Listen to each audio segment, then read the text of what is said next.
Hello, and welcome to Sleepy Relics. Tonight, we'll drift slowly, softly, back through the centuries to a time when the rhythm of life was measured, not by the ticking of clocks, but by the quiet toll of bells and the changing scent of the air. This journey will take us to a deeply misunderstood chapter in human history, a time of silence and suffering, but also of adaptation, endurance, and the quiet persistence of ordinary people. This is the story of life during the Black Death. If you find yourself growing drowsy along the way, feel free to let your mind wander. That's what we're here for.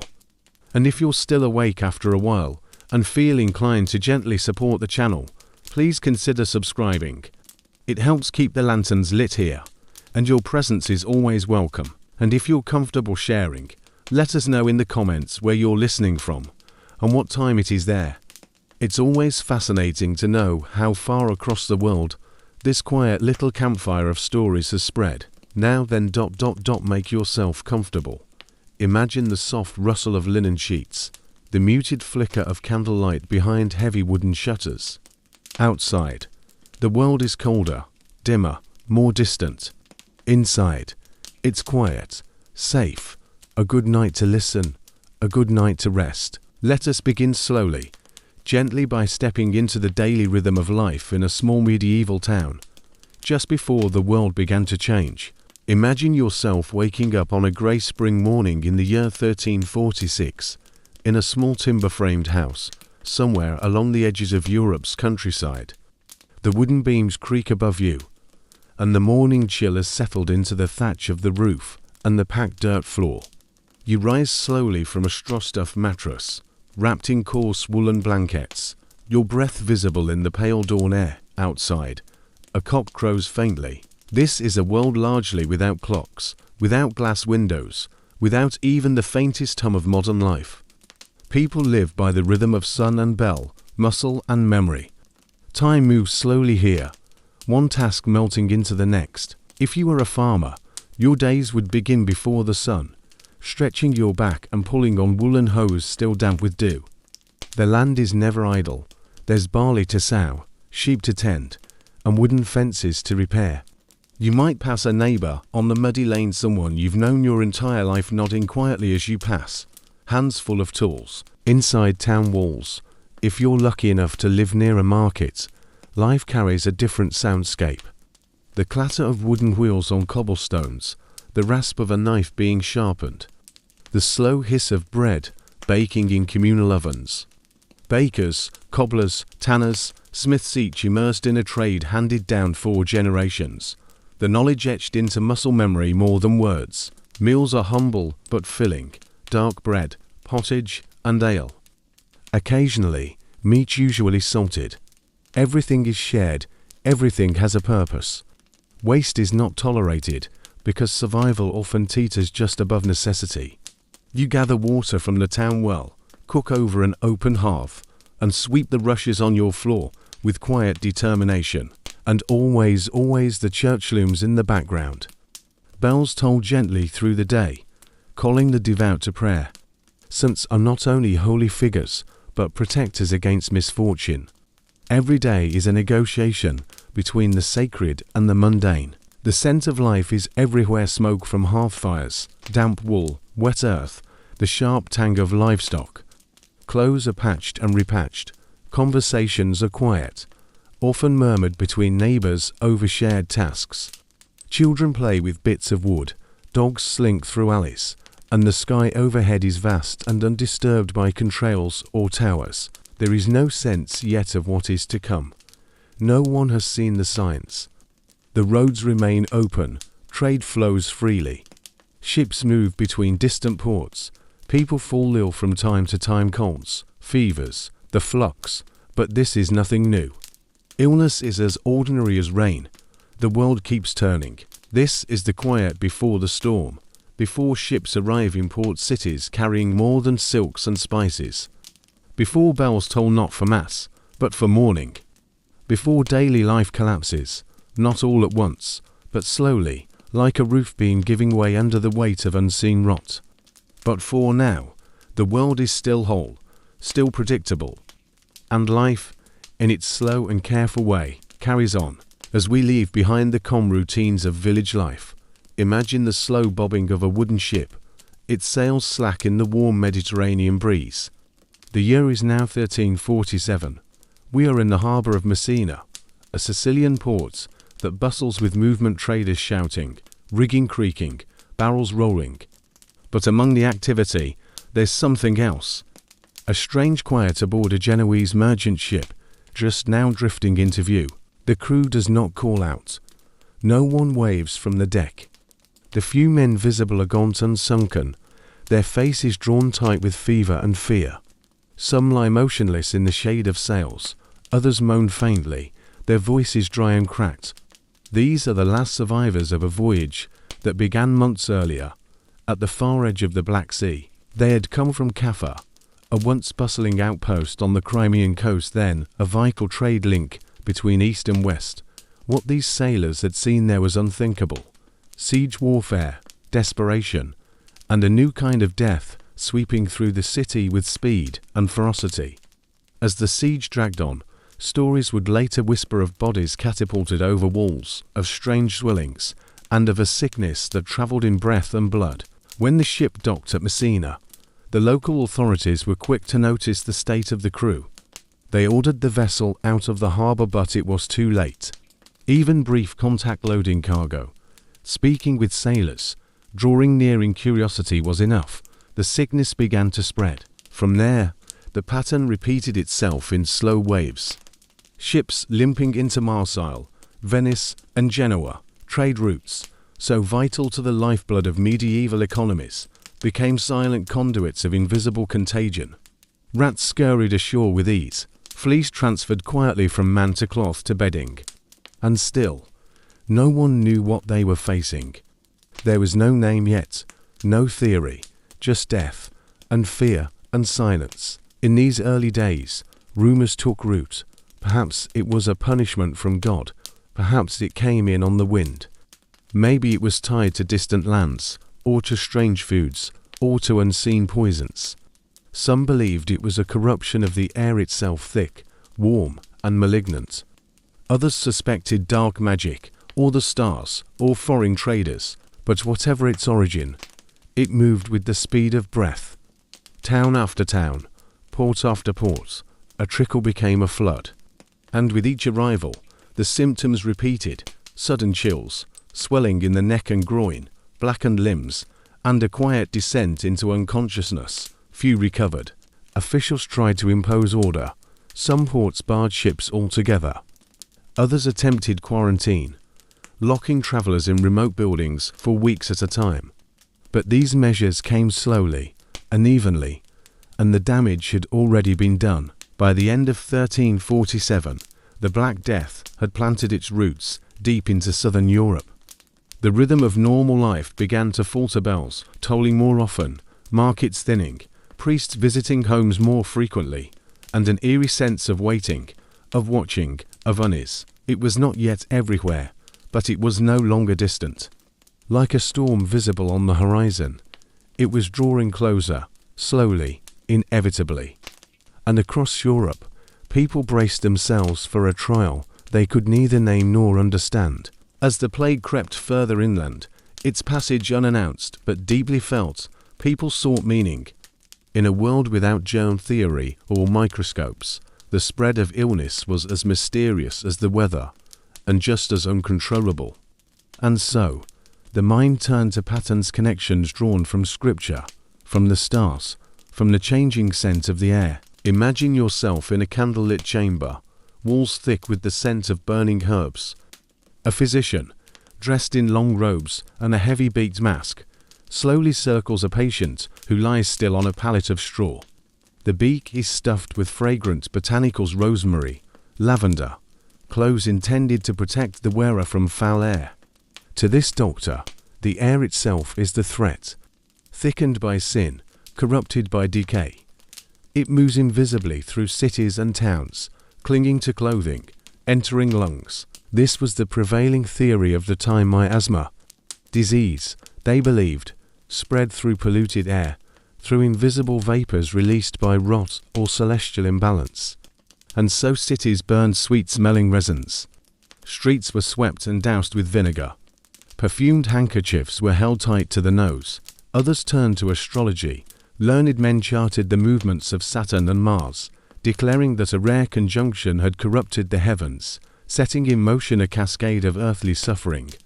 Charts were drawn, and manuscripts copied with trembling hands, in the hopes of unlocking the secrets hidden in the sky. And of course, many turned to faith, churches filled with hushed prayers.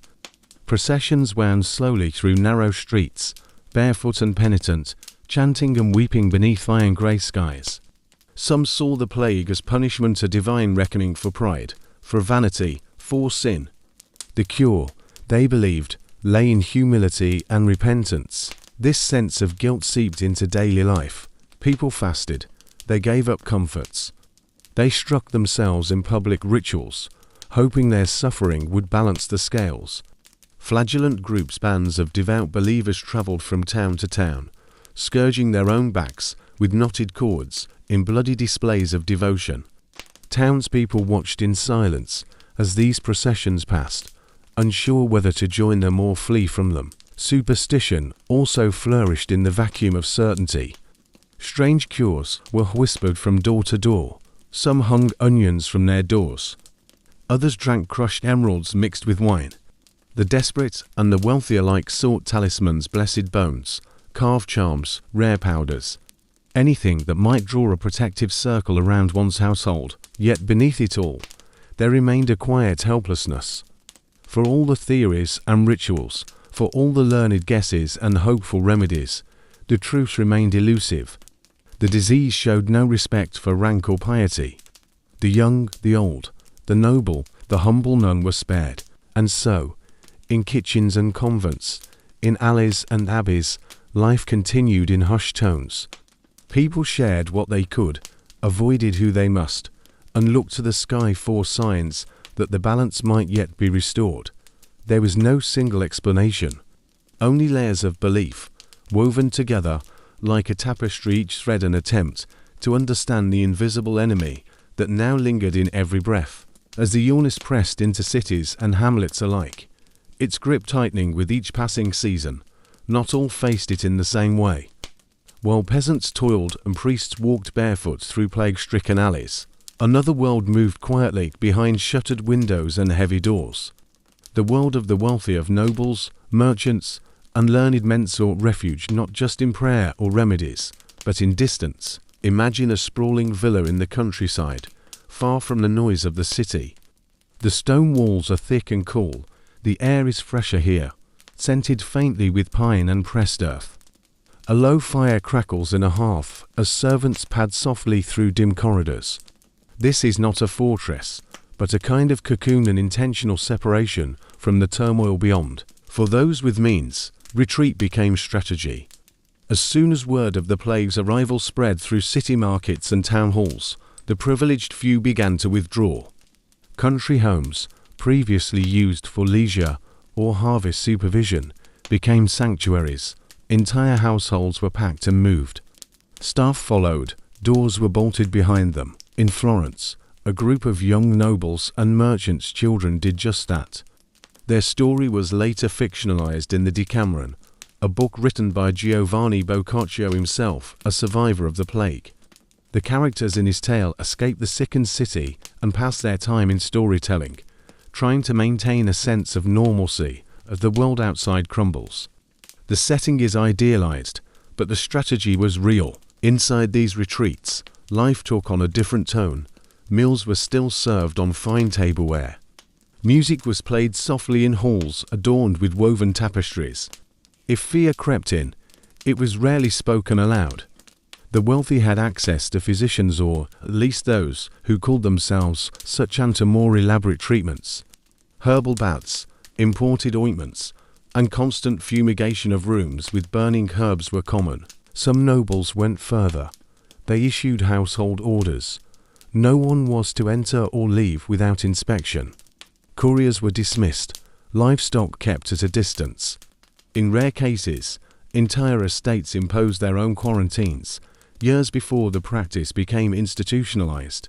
And yet, For all the effort and insulation, the disease still found its way in. A servant who visited the wrong market stall, a groom who tended a sick animal, a guest who arrived too late with symptoms already blooming. Even behind stone walls, fear was a quiet companion. In royal courts and merchant palaces alike, the atmosphere grew still, letters arrived less frequently. Festivals were cancelled, trade slowed to a crawl. And when news came from the outside, it was rarely good. Still, the wealthy had choices more than most. They could move, they could stockpile, they could shut their doors.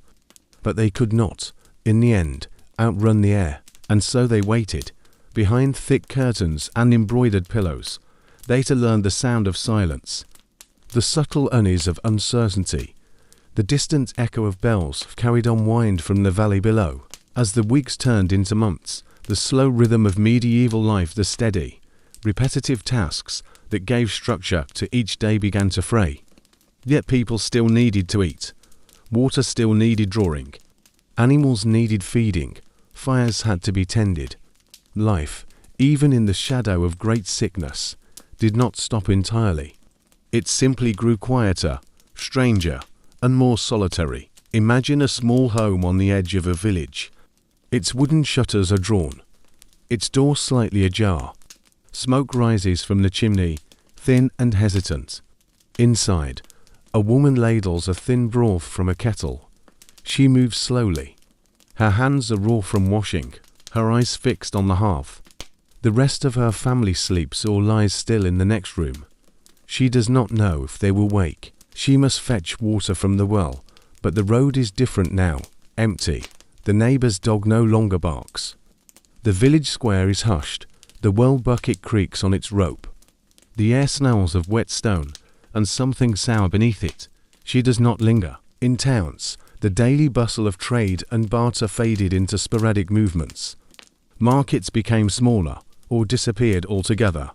Bread, once purchased from a baker's stall, might now be bartered directly from the baker's wife through a half-open door.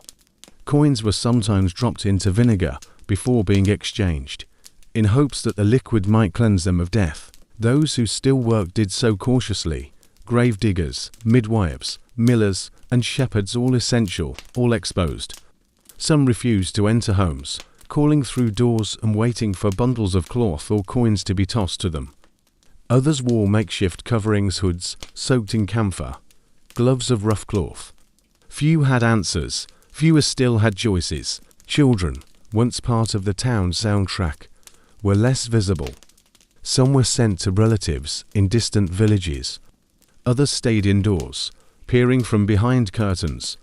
Laughter, once heard in alleys and under trees, became a rare sound. Parents watched them closely, counting symptoms, whispering prayers. Tasks that once required many hands were done alone. Washing became a quiet act of endurance. Firewood was gathered quickly, without chatter. Meals were often taken in silence, when they were taken at all. Time blurred without church bells to mark the hours. Days folded into one another.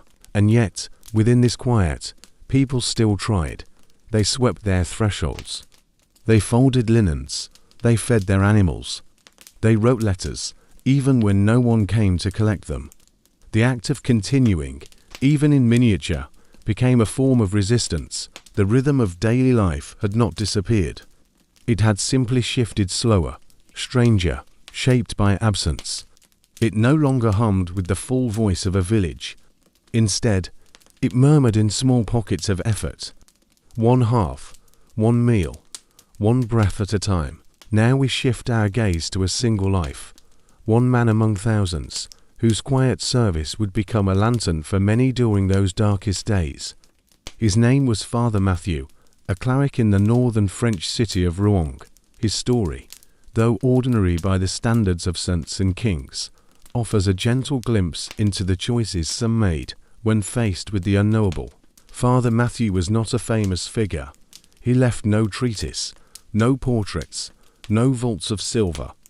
What we know of him comes from a few surviving parish records and the careful notes of a scribe who remained in Rouen though most had fled.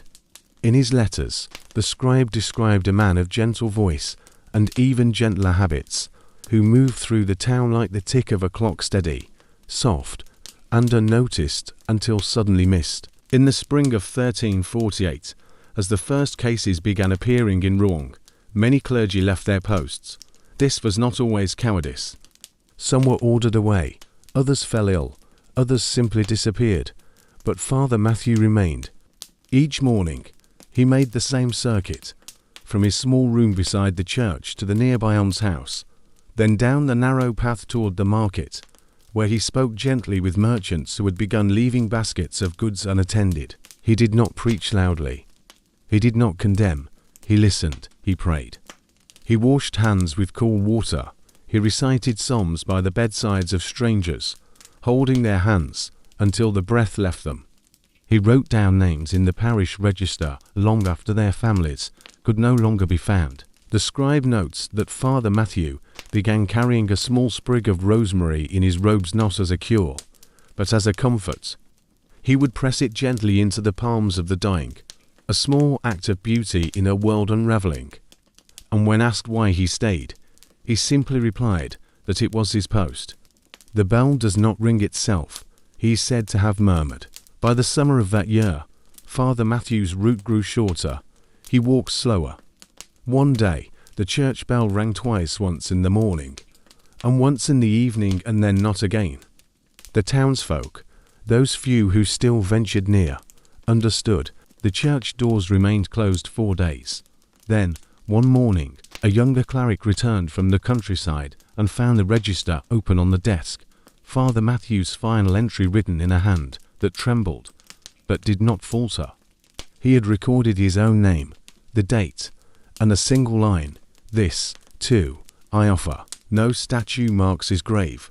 The rosemary sprig he kept, lightly withered with him. But in the fabric of Rouen's memory, Father Matthew remained an anchor in a drifting time, whose soft footsteps and quiet prayers stitched small seams of calm into a world unraveling. Centuries have passed since the final bells tolled for the dead of the Black Death, but the earth has a long memory. Beneath fields that now sway with wildflowers and towns rebuilt many times over, the faintest echoes of that dark era remain. Quietly, archaeology continues to reveal the silent footprints of lives interrupted. Picture a quiet dig on the outskirts of an English village.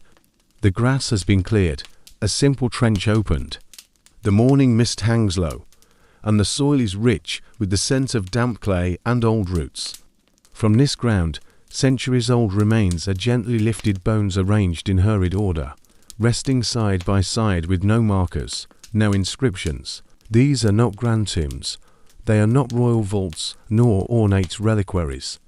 These are plague pits, once dug in haste, filled under a veil of fear and necessity. Their presence was often forgotten or deliberately concealed, not from malice, but from grief. And yet, when rediscovered, they whisper of scale and sorrow. In some pits, the bodies are aligned with care. In others, they appear haphazard, as if time had run out. Objects are rare, perhaps a wooden rosary bead, a clasp, or a coin. Most were buried with nothing, their belongings left behind or burned. Still, from these traces, patterns emerge, the age range of victims, signs of malnutrition, hurried burial practices. Beyond mass graves, the archaeology of the Black Death is subtle. It lies in the layers of abandoned homes, where hearts once warm with family meals fell cold and stayed that way for centuries. It hides in the shifting layouts of medieval town streets widened after fires, neighborhoods rebuilt far from old centers, churches expanded to accommodate more graves. In London, careful excavations during construction projects have unearthed old plague cemeteries long thought lost. These discoveries, handled with solemn respect, offer researchers new insights not just into the biology of the disease, but into the responses of communities. In some regions, archaeologists find signs of resilience, homes rebuilt in the same footprint, pottery styles that remained unchanged. This quiet continuity speaks to the stubborn thread of survival, the desire to preserve what was, even after so much had been lost.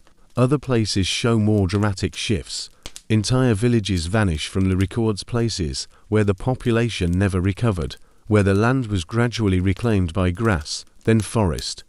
Yet even these absences tell stories. The soil records everything: a broken tool, a layer of ash, the shape of a hastily dug trench. It does not judge. It does not embellish. It simply waits quiet, patient for someone to listen. And so, across Europe, under fields and floors, the faint physical memory of the Black Death endures. A reminder, not of drama or spectacle, but of the deep quiet that followed. The silence of interrupted lives, the slow work of memory, buried in earth and time. Far from the farmyards and chapels of common folk, there existed another world, a world of thick tapestries, golden goblets, embroidered robes, and polished stone.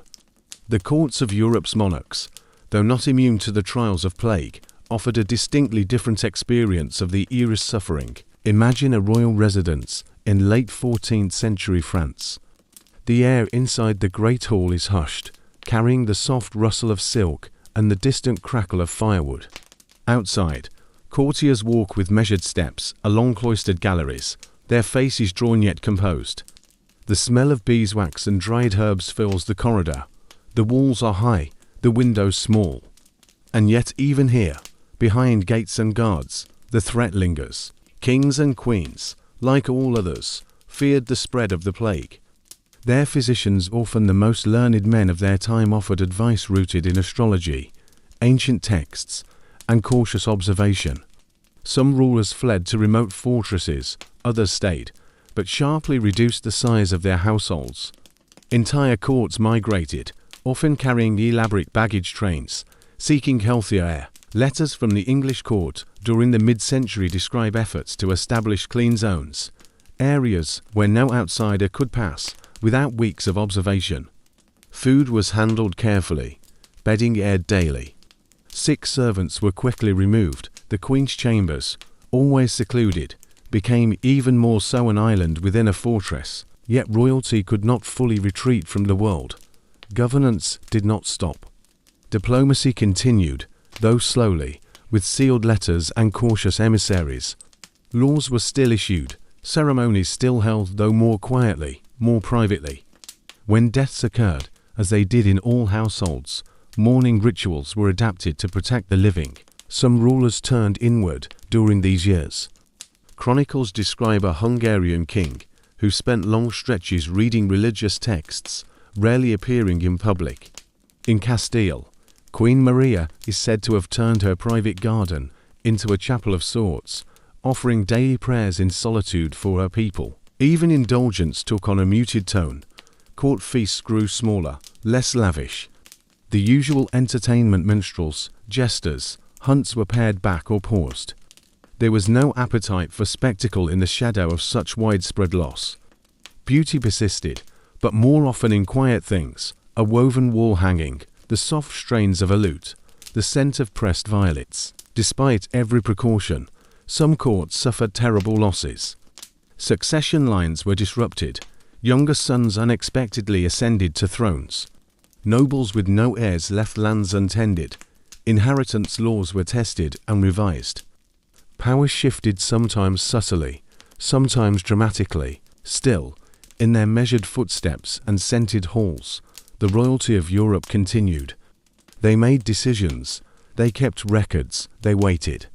Unlike the humbler folk beyond their gates, they marked time not just by survival, but by its quiet cost. As the plague reshaped cities and countrysides, it quietly transformed something else to something small, but central to daily life. The food on the table, the taste of the day, the pattern of meals that once brought comfort, conversation, and routine. Imagine yourself seated at a rough wooden table. The window beside you is shuttered, the air still. In front of you, a shallow bowl of pottage, a thick, stewed mix of grains, herbs, and whatever scraps could be gathered. A crust of dark bread sits beside it, coarser than usual, with the faint tang of sour fermentation. The meal is simple, and in this moment, deeply welcome. Before the plague, food scarcity was common but predictable. A bad harvest might mean thinner gruel, less meat, more careful rationing, but the plague changed that rhythm. It wasn't just crops or weather anymore. It was people. As laborers and farmers fell ill or vanished, fields went untended. Wheat and barley were left unharvested. Dairy cows wandered untended. Supply chains rudimentary, though they began to falter. In towns, bakers closed their shutters, fishmongers no longer called out at dawn, and even the wealthier households found their larders growing lean. With fewer hands to till, grind, slaughter, and transport, diets shrank in variety.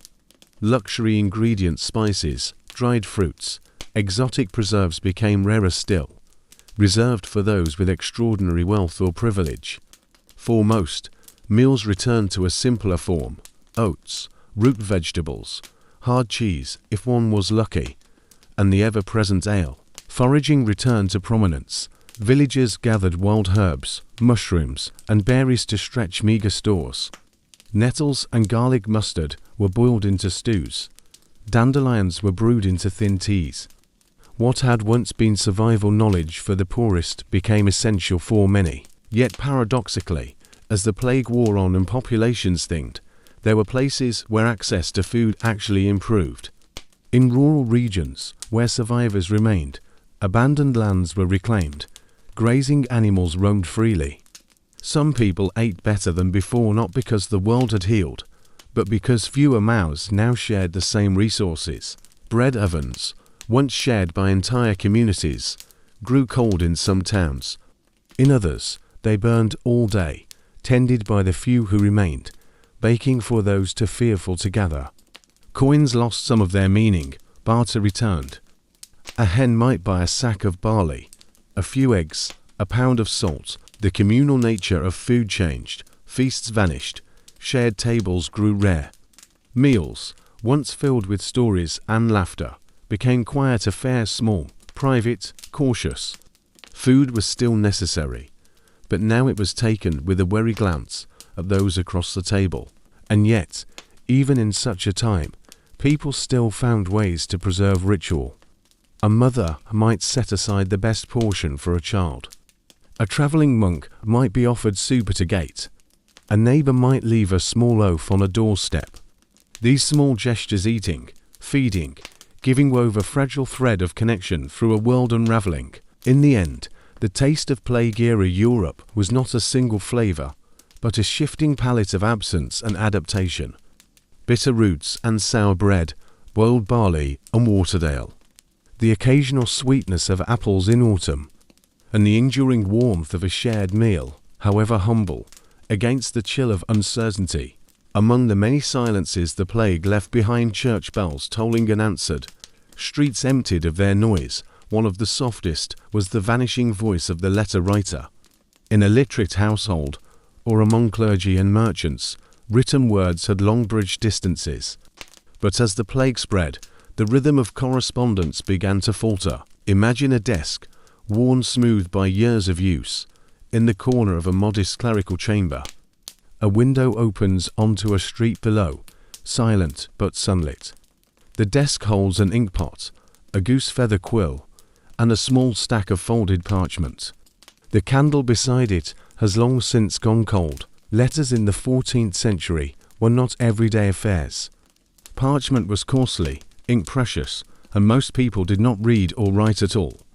But for those who did, scribes, monks, merchants, and noblewomen, letters were lifelines. They carried news, instruction, comfort, and prayer. During the Black Death, some of the most poignant records we have are not treatises or chronicles, but the letters left behind. Missives never delivered, replies never written.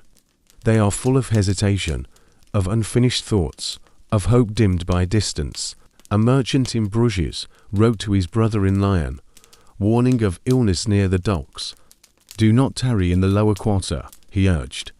"The air is foul, and the apothecary is afraid. Whether the brother ever read it is unknown." A noblewoman in Avignon wrote to her sister in Bordeaux, her tone careful, almost tender. She described neighbours falling ill, a local priest who had left, and a cook who had not returned after market. "Do not be alarmed," she wrote. But perhaps wait before visiting. The handwriting trails off at the end of the page. Monasteries kept better records. In one, a scribe wrote 3 letters of condolence in a single morning, all to families whose sons had died while studying in the cloister. He took no credit, only signed "Your brother in sorrow." But it wasn't just illness that stilled the pen. It was logistics. Couriers stopped traveling. Roads grew uncertain. Town gates were closed without warning. Letters were left on thresholds or slid beneath doors. In some cases, they were burned before opening, for fear they carried sickness, not just in content but in touch. And yet the impulse to write did not vanish. Letters were still composed, sometimes just for the act of writing. A widow in Siena kept a journal in the margins of her prayer book. It is clear she never expected it to be read. Her words were for herself, or perhaps for God. "Today the market was quiet," she wrote. "The turnips were smaller. I am thankful for clean water. Even children tried." A surviving fragment from a boy of about 10 simply says, to father, "Please come home. We miss you. The dog is waiting." In their brevity, these letters speak volumes. They remind us not only of loss, but of longing, of the deeply human urge to reach across distance, to share a moment, a fear, a comfort. And even when the reply did not come, the act of writing remained a quiet rebellion against silence. Today, these fragments rest in archives and museum vaults, brittle but intact. Their ink faded, but their meaning undimmed. And in them, the past whispers, not with drama or grandeur, but with the soft weight of unsent words. Amidst the cities and towns shaped by the Black Death, there existed homes that stood apart not by walls alone, but by the quiet wealth within. These were not castles, nor royal courts, but the spacious townhouses of the merchant class. People who had risen through trade, whose riches were counted not in land, but in ledgers. Imagine such a home in Bruges or Milan. The exterior is modest by today's standards, tall and narrow, with painted shutters and a heavy door. But inside, the air is perfumed with lavender, the floors paved with tile or polished wood, and the windows where they exist are fitted with fine lattice and oiled parchment to filter the light. A merchant's house in this time was both a dwelling and a place of business.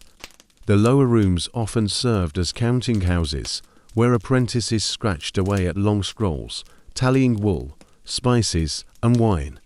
But during the plague, many of these rooms fell still. Trade slowed, apprentices left or did not return. Ledgers gathered dust. Upstairs, the family lived in cautious comfort.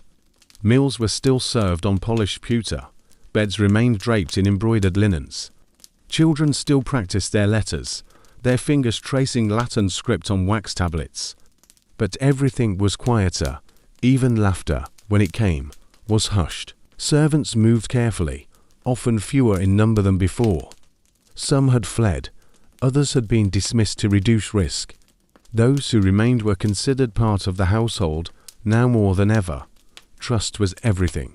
Merchants, though practical by nature, were not immune to fear. Many turned rooms into makeshift sick chambers, stocked with dried herbs, vinegar cloths, and bowls of rose water. Some employed personal physicians. Others relied on old family remedies passed down in margin notes and whispered instructions. Still, wealth brought advantages, extra stores of grain, barrels of salted meat, a private well, a trusted messenger to send for news or to deliver offerings to a church. In times of scarcity, such assets provided more than comfort, they brought a fragile sense of control. Books were prized here, not only ledgers, but volumes of psalms, devotional texts, and sometimes poetry. A merchant's wife might sit by the light of a small fire, reading aloud from a collection of moral tales, her voice barely louder than the tick of the hearth. Despite their comfort, these homes were not untouched. Relatives fell ill, trusted colleagues vanished. Letters arrived bearing sad tidings, curtains were drawn tighter, the laughter of visiting friends replaced with silence. In many homes, the absence of a single person reshaped the household, and yet, these homes endured, with careful management, Many merchant families survived, and some even prospered in the years that followed. Land prices dropped, labor grew more valuable. The survivors of the plague found themselves in a changed world, one where fortunes could shift in a single season. For now, though, the house remained quiet. The scent of herbs lingered in the hallways.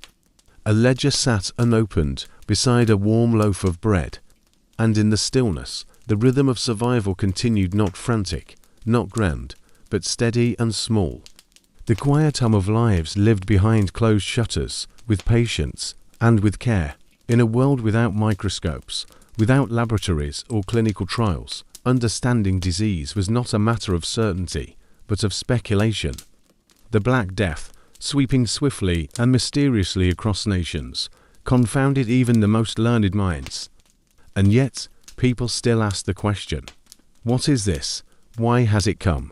How does it spread? The answers varied, and none, at the time, were correct by modern standards. But they reveal much about how people saw their world, as a place of patterns, of signs, of divine and natural forces moving in tandem. One prevailing theory, as we've touched upon, was miasma, bad air. Physicians believed that when organic matter decayed, it released invisible particles that corrupted the atmosphere. These vapors, they thought, entered the body through the nose and mouth, throwing off the body's balance. Thick fogs, foul smells, and humid winds were all seen as potential agents of disease. In response, people lit fires to cleanse the air. They carried sweet-smelling herbs. They built high walls around cities, not just for defense, but to block winds from low-lying, fetid lands. A change in the weather might prompt a city council to order the burning of incense in every public square. Another widespread belief was astrological. Learned men consulted celestial charts, tracking alignments of Mars, Jupiter, and Saturn. A particular conjunction in 1345, highly visible and unusual, was thought to have disturbed the balance of the four humours in the human body: blood, phlegm, yellow bile, and black bile. These humours were the cornerstone of medieval medicine. When balanced, a person was healthy. When imbalanced, illness took root. Treatments focused on restoring this balance. Physicians prescribed bloodletting, purgatives, or adjustments to diet. If you were thought to have too much heat in the body, you might be given cucumbers or cool compresses. If too much cold, a broth of spiced wine. Religious interpretations also held sway. Many believed the plague was a punishment for sin, visited upon a wayward humanity. Preachers described it as a divine scourge, warning that repentance was the only true cure. Some towns organized public processions, others hosted prayer vigils. There were even fasts designed specifically to stave off further outbreaks.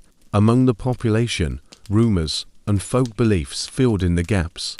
Some claimed the plague came from poisoned wells. Others blamed travelers, or certain animals, or the poor. Whispers spread quickly, and fear often led to the persecution of minority groups, an aspect of the plague's history marked by deep injustice and sorrow. There were, too, observations that hinted at modern truths. A few doctors noted that those who fled the city early often survived. Others realized that the disease clustered in households. In Milan, certain homes were sealed entirely. If illness was suspected, a grim form of quarantine that saved many others. And amidst all this uncertainty, people continued to ask questions. They wrote letters. They copied treatises. They recorded symptoms, hoping patterns would emerge. In monasteries, monks compiled lists of deaths. In universities, scholars debated causes and cures. Though their tools were limited, their desire to understand was not. In their own way, they were scientists of their time, working within the frameworks they knew, seeking meaning, and quietly pushing against the darkness of the unknown. Even in times of great hardship, humans have always turned to beauty, sometimes to affirm life, sometimes to signal status, and sometimes simply to feel some semblance of normalcy. During the years of plague, clothing and personal appearance remained markers of identity, even as society shifted around them. and among the upper classes, how one dressed took on new layers of meaning. Picture a dimly lit dressing chamber in a towerhome in Florence. The shutters are close to the midday light, but the fire flickers gently, casting its glow on bolts of dyed fabric deep indigo, muted crimson, and the faded gold of a once brighter brocade. A young woman, recently come of age, sits on a cushioned stool as her maid carefully braids her hair with ribbon. There is no celebration planned, no feast tonight. But the act of dressing remains. Wealthy households had access to imported fabric silks from the East, fine linens from Flanders, and wools of particularly soft weave. But during the plague, trade routes became unreliable, dyes grew scarce, tailors fell ill, and so garments were worn longer, repaired more often, and prized for their durability as much as their appearance. Still, for those with means, clothing remained layered and symbolic. Sleeves, long and lined, might signal status. A particular shade of blue, rare and difficult to produce, whispered of connections to trade. Embroidered initials on a collar, though small, marked one as part of a known family. For men, fashion followed familiar forms: long tunics, carefully belted, hose dyed to match or contrast, cloaks for travel. Boots were cleaned daily, though the streets had grown quieter. A hat, often wide-brimmed and draped in veil or netting, served both as sunshield and, now, as a form of distance. Among women, dress was both a canvas and a shield. Bodices were tailored more simply during these years. Hair, often elaborately arranged before the plague, began to be worn in plainer styles, especially during periods of mourning. Jewelry was sometimes hidden, or pawned quietly to support charitable giving or secure food stores. Cleanliness, too, became a delicate matter. With fewer attendants and growing fears of contagion, bathing was done more cautiously. Perfumed oils, vinegar washes, and scented cloths were used to freshen garments and bodies. Some garments were lined with sprigs of rosemary or lavender, sewn directly into the seams or tucked into sleeves. Mourning fashion developed rapidly. Black, once rare and difficult to produce in fabric, became more common among those who could afford the dye. Veils were worn longer, outer garments darkened, silhouettes softened. The style echoed the mood of the streets: respectful, reserved, untouched by grief. And yet, fashion did not disappear. In some regions, the years after the first plague waves saw bursts of expressive design. Bright colors, slashed sleeves, used with wide collars and pointed shoes. Historians would later debate whether this was defiance, excess, or simply the pendulum of culture swinging forward after a period of stillness. For the affluent, clothing during the Black Death served many purposes: protection, communication, continuity. In fabrics woven before the plague, in seams stitched by hands now gone, there was a kind of memory. Each garment was a link to the world that had been, and a quiet assertion that beauty, even softened by sorrow, would endure. Beneath the layers of earth, sealed in cellars, or hidden behind collapsed beams, the material memory of plague-era life persists. Archaeologists and historians piece together these quiet remnants not from grand relics, but from the simplest objects. It is in the ordinary that we find the truest echoes. Imagine a house in northern Italy, long abandoned, its stones weathered by time. Inside, once buried beneath layers of dust and debris, a series of clay pots sit still upon a shelf. Their surfaces are plain and glazed, darkened by smoke and chipped from years of use. No inscriptions, no markings of wealth, just the unmistakable trace of someone's daily life. These pots, and others like them, are found across plague-affected regions. Some still contain their last contents: barley, lentils, or dried herbs, hardened into fragile clumps by time and silence. In other homes, spindle whorls lie beside unfinished threads. A child's wooden toy rests beneath a collapsed table. A knife, set down after slicing onions, rusts quietly in its final place. In some houses, the absence itself is the story. A meal half prepared, its ingredients arranged, but never cooked, a bowl with water, untouched, a bed made, never slept in again. These scenes are not dramatic. They are small, frozen moments life paused. Tools and utensils offer clues. Iron shears dulled by repeated use. Wooden ladles, darkened by years of broth. Candle holders still holding stubs of wax, melted smooth by hands now gone. These were not treasures meant to be passed down. They were used, often daily, until they simply were no longer needed. In monasteries and churches, archaeologists sometimes find some books left open. The pages warped but legible, the ink faded but deliberate. A passage bookmarked with a sprig of dried lavender, placed centuries ago, by hands seeking comfort. Even waste pits tell stories, broken ceramics tossed aside, animal bones marked by careful butchery, and fragments of cloth to warn for mending. These discarded items, when viewed together, reveal patterns, changes in diet, shifts in tool use, adjustments in cooking methods. The rhythm of survival, recorded in fragments. And then there are the untouched rooms, occasionally, entire spaces sealed and never entered again. A home left so swiftly that the floor is still dusted with footprints. A chest left unopened, a hearth with ash still settled in its curve. In these places, time seems to hesitate. For those who study the Black Death, these artifacts are not morbid trophies, they are points of connection. Reminders that the past was filled with hands and hearts much like our own people, who folded linens, ground grain, lit candles, and sat quietly after meals, unaware that their moments would one day be sifted through by gloved fingers centuries later. Through the lens of archaeology, the Black Death is not just a chapter in a book. It is a quiet room, a bowl on a shelf, a tread-worn stair. It is not the drama of endings, but the softness of what was left behind. While most of Europe faced the Black Death in fields and marketplaces, behind monastery walls, and within the stone arches of medieval universities, another kind of reckoning unfolded. Among scholars and clerics, the pursuit of knowledge did not vanish, it simply changed shape, adjusted to uncertainty, and continued in quieter, more fractured rhythms. Imagine the inner courtyard of a university in Paris, its cobblestones worn smooth by centuries of footsteps. The leaves rustle faintly overhead. Classrooms that once echoed with Latin verse and debate now sit in unusual silence.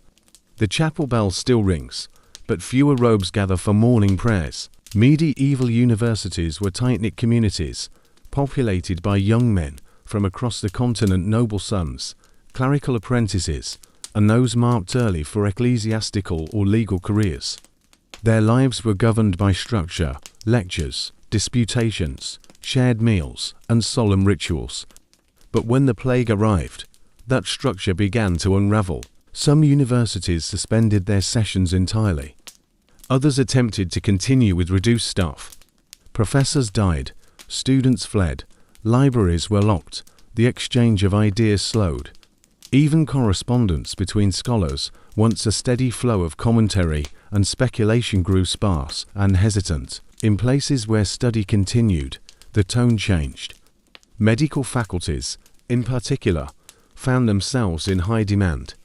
The great texts Galen, Hippocrates, Avicenna were copied anew. Commentaries were written in the margins, by hands shaking not with excitement, but with urgency. Students debated the balance of humours, the effect of planetary conjunctions, and the role of corrupted air. It was knowledge stretched to its limits. Some tried to apply what they learned. Graduates took positions as physicians in towns, treating the sick as best they could with poultices, bleeding, and herbal decoctions. Others stayed within academic walls, translating and preserving what they could. Law students faced a changed world, too. Inheritance laws were rewritten in real time, property passed hands quickly. The sudden disappearance of entire families meant legal systems had to adapt. Records were updated in hurried script. New wills were drafted by young clerics working by lamplight. Theological faculties wrestled with questions deeper than grammar or scripture. What did this plague mean? Was it a trial, a punishment, a sign? Some turned to the book of Job, others to Revelation. still others to older texts. Augustine, Aquinas seeking calm amid the chaos. Not all answers came in words.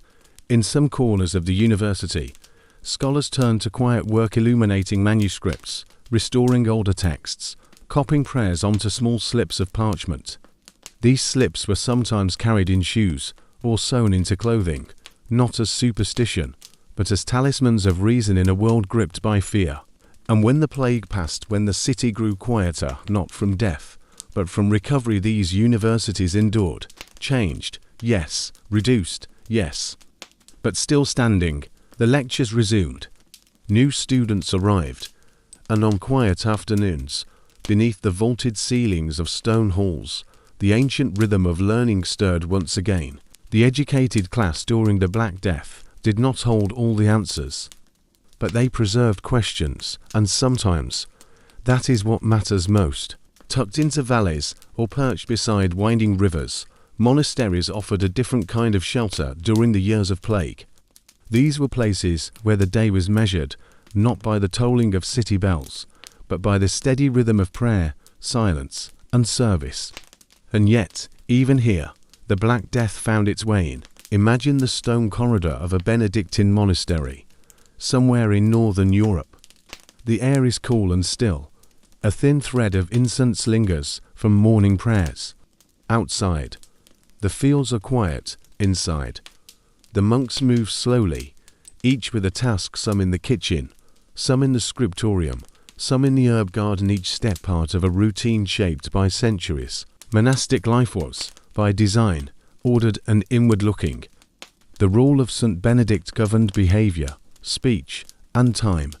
There were hours for labor, for study, and for worship.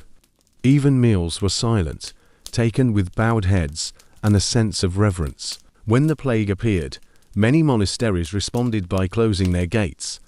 Visitors were turned away. Deliveries were left at a distance.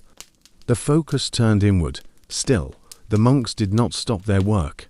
If anything, they leaned deeper into their duties, copying texts, tending the sick, and maintaining the liturgy of the hours. Those who practiced medicine, often herbalists, and apothecaries trained in monastery gardens, did what they could. They brewed tonics, bathed the sick with rosemary and marjoram, and crushed dried petals into salves. They relied on texts copied over generations, and on knowledge passed from elder to novice. The results were mixed, but the care itself was steady, unwavering. Illness within the monastery was met with both sorrow and grace. If a brother showed symptoms, he was moved to a smaller chamber near the infirmary. He was not left alone. Another monk would remain with him, reading prayers, bringing water, offering comfort. They did not fear death in the same way as many beyond their walls. Their faith, long practiced, gave shape to endings. Chroniclers within the monasteries recorded what they saw not with alarm, but with clarity. In one English abbey, a monk noted the passing of nearly half his brethren. Still, the entries remain consistent: names, dates, brief notes. Brother John, who tended the garden, gentle in speech. Brother Thomas, scribe, died in peace. Meals continued, though portions grew smaller. Voices in the choir grew thinner, but the chants persisted. Manuscripts were still copied: psalters, homilies, collections of saints' lives. The illumination of pages with gold and deep blue did not stop, though the hands that painted them often changed. And always there was prayer. Matins at midnight, lauds before dawn, prime at sunrise. The cycle continued, even when the monastery stood nearly empty. The sound of one voice alone in the chapel, echoing off Coldstone, was still a form of presence, still a light in the dark. When the worst passed, some monasteries never reopened. Others welcomed new novices, many orphaned or displaced. The silence that once signaled loss became the silence of restoration. Daily life in these cloistered spaces during the plague was not untouched by sorrow, but it was, in its way, a kind of anchor. A place where the world, though altered, still followed a rhythm that offered peace. Though much of the Black Death is remembered through silence and loss, there were those who wrote through it: scribes, monks, physicians, and travelers who took up pen and ink, not to explain, but simply to record. Their voices, carried across time on fragile parchment and brittle bindings, offer us glimpses of the world as it unraveled, untried, quietly, to continue. Imagine a writing desk near a cathedral cloister. The candle is trimmed low. A scribe, hunched in a woolen robe, dips his quill into a shallow well of ink. He is not young. His fingers ache. Yet he writes, slowly and clearly, aware that someone somewhere might one day read his words. One of the most well-known chroniclers of the plague was Jean de Venette, a Carmelite friar in Paris. He described the fear that gripped the city, the priests who remained to administer last rites, and the burial of the dead in great communal pits. His tone is measured, not dramatic, not cold, but quietly compassionate. In Italy, Agnolo di Tora, a shoemaker turned chronicler in Siena, wrote with raw immediacy. His brief records tell of burying his own children, of friends disappearing overnight, of entire neighborhoods falling silent. There is no one left to weep for the dead, he wrote, for all are gone. From England, the monk Henry Knighton of Leicester gave a more structured account. He detailed not only deaths, but the social consequences, labor shortages, land left fallow, and the collapse of schools. His writing is layered with a kind of academic sorrow, a sadness not only for people, but for institutions that once seemed permanent. Other chroniclers were less formal. Anonymous notes appear in margins of tax rolls and household books. No rents collected this year. The tenants are dead. Brother William ceased singing at Lord's. No one followed. These are not full stories, but fragments, yet in their brevity lies a world. Not all writing was grim. Some tried to make sense through allegory or satire.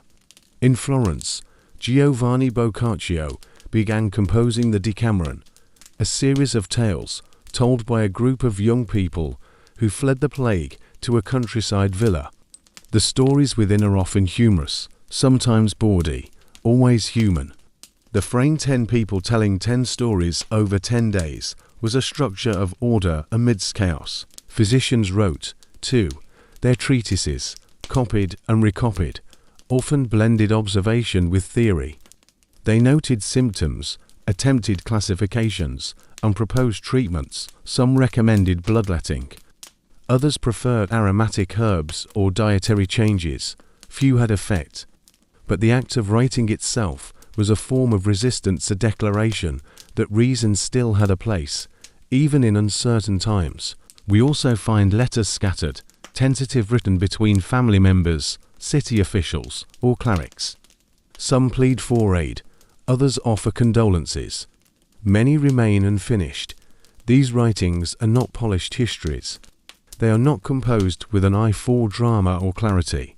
They are, more often, quiet observations, thoughts scribbled in dim light, details passed down with care. Through these texts, the Black Death speaks not in shouts, but in murmurs. The voice of someone watching a city grow quiet. The hand that records, even as its own future is unsure. The soft insistence that memory matters. Today, their words rest behind glass or in digital archives. But once, they were fresh, carried by breath, stained by touch. Written not for us, but now read by us, soft echoes of lives once lived. Beyond the city walls and narrow streets, far from the markets and church spires, the great expanse of the medieval world stretched out in fields and pastures. It was here, in the slow turning of soil and the rhythm of harvest, that most people lived their lives. But when the plague arrived, even these vast and quiet spaces could not offer refuge for long. Imagine a farmstead at the edge of a wooded valley. The house is small, timber-framed and thatched. The land around it is divided rows of barley, a garden of onions and cabbage, and pastures where a few sheep once grazed. But now the fields are overgrown. Weeds creep up where neat rows once stood. A gate hangs open. The tools lean against a shed, untouched. The Black Death did not only kill farmers, it unraveled the entire structure of labor. As entire families fell ill or fled, the careful balance of planting, tending, and harvesting broke down. Crops were left in the ground, grain spoiled in barns. Orchards bore fruit that fell unpicked. The land did not stop offering, but there were fewer hands to receive. In manorial systems, where peasants worked land for a lord in exchange for protection and a share of the produce, obligations faltered. With fewer tenants alive, lords lost not only labor but income. Some attempted to enforce older dues more harshly. Others offered paymentary wages to attract new workers. It was, in a quiet way, the beginning of change. Villages grew patchy. In some, fields were consolidated. A family that once farmed a single plot might now take on 2 or 3, if they had the strength. In others, homes were abandoned entirely. The landscape bears traces of these lost villages even today: low earthworks, stray stones, the faint rise of what was once a hearth. Livestock, too, were affected. Untended herds wandered. In some places, wild dogs grew bold, scavenging where they once herded. Oxen stood idle, unyoked, in empty pens. Sheep grazed freely over land that had once been divided by careful hedges and stone walls. Yet the soil remembered its purpose, and slowly, as the years passed and the plague ebbed, people returned to the land. Surviving farmers found themselves in a changed position, no longer bound by the same scarcity. Wages rose, bargaining grew possible. Those who once had little voice now had leverage. In some areas, grain gave way to grazing. Raising sheep required fewer hands than growing wheat, and wool could be sold at good prices. In others, villages adapted their diets: more beans, more root vegetables, and an increased reliance on preserved foods. Monastic estates, which once managed vast agricultural operations, shifted their priorities. Some leased out lands instead of managing them directly. Others turned inward, focusing on smaller scale, subsistence models. What emerged was not a revolution, but a slow pivot. The rhythm of agriculture, once rigidly tied to inherited obligation, began to soften. The fields still needed tending, the seasons still moved. But the hands that worked the earth began to do so with a little more choice, and a little more reward. The countryside, though scarred, endured. The furrows returned, the gardens were replanted. And while the pace of life remained slow, it now moved in a slightly different pattern, shaped by absence, but also by resilience. When science falters and certainty fades, the human mind often turns to symbols: small acts, sacred words, objects worn close to the skin. During the plague years, amid the hum of prayer and the scent of herbs, people sought not only cures, but protection. And so emerged a quiet culture of talismans and rituals, each one an attempt to draw a boundary between the body and the unknown.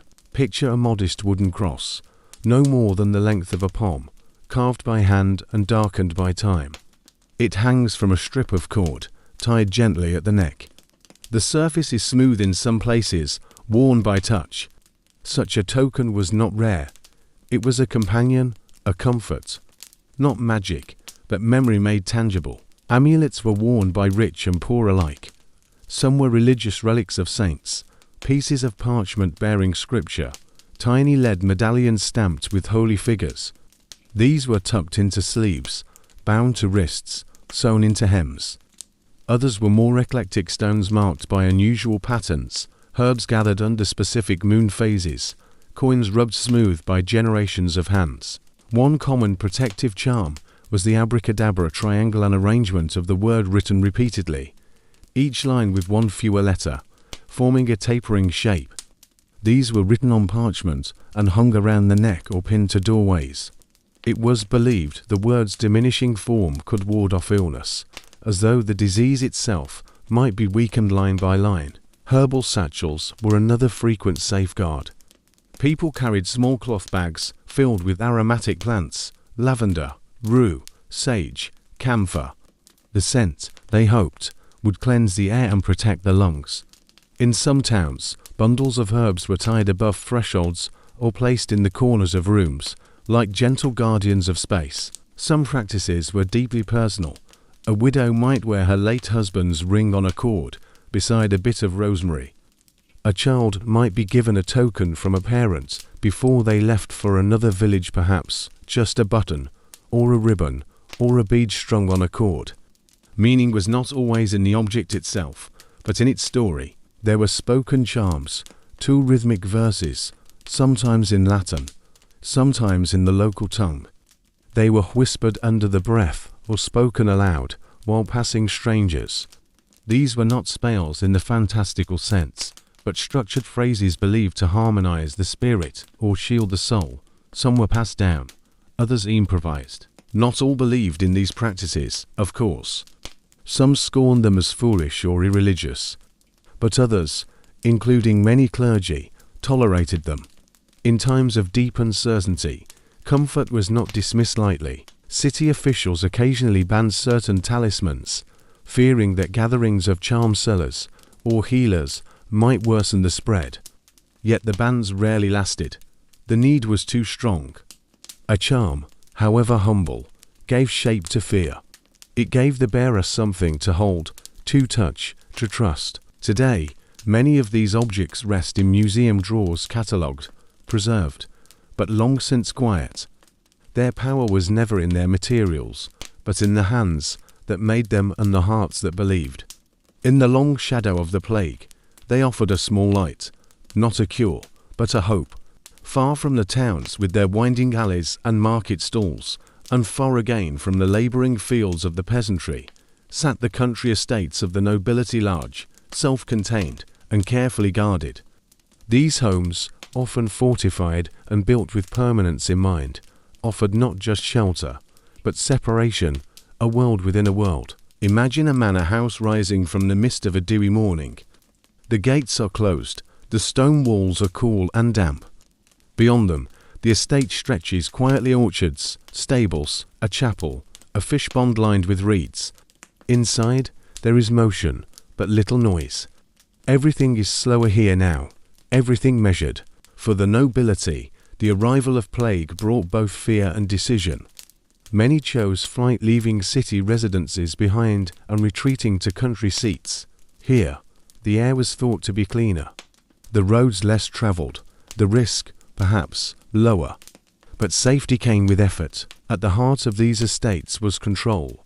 Servants were few, trusted, and often quarantined themselves before entering the household. Supply deliveries were left at the edge of the property, retrieved only after time had passed. Guests were rare, messages filtered, outsiders watched from a distance. Daily life, though scaled back, continued. Meals were served at long tables, though fewer gathered. Prayers were said in private chapels. Gardens were walked in pairs or alone. A lady of the house might spend long hours weaving or composing letters. A lord might review his ledgers, walk the perimeter walls, or read from well-worn manuscripts. Children, if present, were kept close. Their lessons continued, though their tutors may have changed or remained behind in the cities. Education took on a gentler form in the garden. Some recitation by candlelight, arithmetic over painted chessboards. The noble estates, while insulated, were not immune. Illness could arrive silently, brought in by a servant or traveller too late to turn back. When it did, the response was swift, rooms sealed, priest summoned. Whole wings of a house quietly closed. Still, there were comforts here: libraries, music, tapestries that softened the stone walls, stores of food preserved in honey and salt. These estates were designed for continuity, for lineage, for enduring through siege or famine. Plague became another threat to be outlasted. Letters from these homes, where they survive, are calm but cautious. "We are in good health and remain apart from the world," one baron wrote. Another noted, "The orchard bears early fruit this year, and I am thankful for the quiet." There is little drama in these accounts. That was often by design. The nobility valued composure. Their records were meant to preserve an image of steadiness, of dignity held even in the face of uncertainty. And so the estate endured. Behind its hedges and walls, it listened to the silence beyond. It watched the smoke from far-off villages. It waited, not with panic, but with patience. For those who lived in these manners, the plague years passed like a long winter, endurable, heavy, and, eventually, yielding to spring. Cities, by their nature, are dense. They are made of people, of sound, of movement. Their lifeblood is proximity. And in the 14th century, European cities pulsed with life markets, processions, sermons, laughter, quarrels, footsteps echoing through stone alleys. But when the Black Death arrived, the rhythm changed, slowly at first, and then all at once. Imagine a once busy city street, perhaps in Florence or Lubeck. Stone buildings press close, their upper floors leaning toward one another as if in quiet conversation. A fountain drips in the square, a fruit cart sits abandoned, an apple gently bruising on the cobbles. Shutters are drawn, doors are closed, the voices are gone. The population of many cities fell by half, some by more. Entire neighborhoods emptied. Houses once filled with families stood locked or ajar. Laundry no longer fluttered from windows. The scent of cooking vanished from alleyways. Church bells rang not for services, but for the dead. In some cases, survivors moved from poorer quarters to larger, now vacant homes. People who had once been servants now lived in rooms paneled in wood. Apprentices became masters overnight. Cities, once defined by order and hierarchy, grew strange and fluid. Animals wandered freely, cats reclaiming rooftops, goats nibbling at hedges in the town square. Some cities, lacking enough officials, saw the rise of informal guardians, local figures who stepped in to manage wells, ration food, or care for orphans. Authority softened, necessity ruled, and yet, even in this emptied state, cities endured. Some civic councils continued to meet, though at a distance. Orders were issued for cleanliness, for burial protocols, for modest public rites. Bakers were paid extra to remain. Watchmen patrolled less for crime than to mark who still lived. Artisans, if they remained healthy, adapted. A cobbler might begin to make coffins. A painter, once hired for altarpieces, now illuminated names into rolls of remembrance. A scribe who once copied contracts now wrote prayers for the deceased. There were also moments of resilience. Bread ovens still burned in quiet courtyards. Garden plots behind cloisters yielded small harvests. Fountains continued to run, and the pigeons never stopped their gentle cooing in the eaves. The city's silence, though heavy, was not final. It was a pause, a breath drawn in sorrow and endurance. A time when the streets remembered footsteps, but did not yet hear them. In the years that followed, many of these places would fill again. New people would come, new voices. But for a time, these cities became quiet things, vast houses filled with stillness. Marketplaces emptied of color, a hush over the stones. And in that hush, the cities waited not for salvation, but for survival. In an age before digital archives, before centralized governments or modern hospitals, the task of documenting life and death often fell to the parish clerk, the monk, the town scribe. Their records were quiet, careful, and written in ink that has long since faded to brown. But through these modest entries, the Black Death took on a shape, a rhythm, and a haunting kind of order. Imagine a small wooden desk tucked beneath the arched window of a village church. The light is grey, filtered through oiled linen. The clerk's quill scratches across parchment, the only sound in an otherwise still sanctuary. Outside, a bell tolls low and slow. Parish records served many purposes. They noted births and baptisms, marriages, tithes, confessions, deaths. They helped the clergy track their flock, guided inheritance disputes, and ensured the continuity of village life. But during the plague, the structure of these records was overwhelmed. Instead of 1 or 2 deaths per week, a scribe might now record 10, 20, more. The names came faster than the ink could dry. Entire families were listed within a single day's entry. The handwriting often changed mid-page, one clerk gone, another stepping in. Some records grew terse, just names, dates, and a brief note. taken by the sickness, died without priest, buried at night. There was no space for eulogy, no time for elaboration. Other books stopped entirely.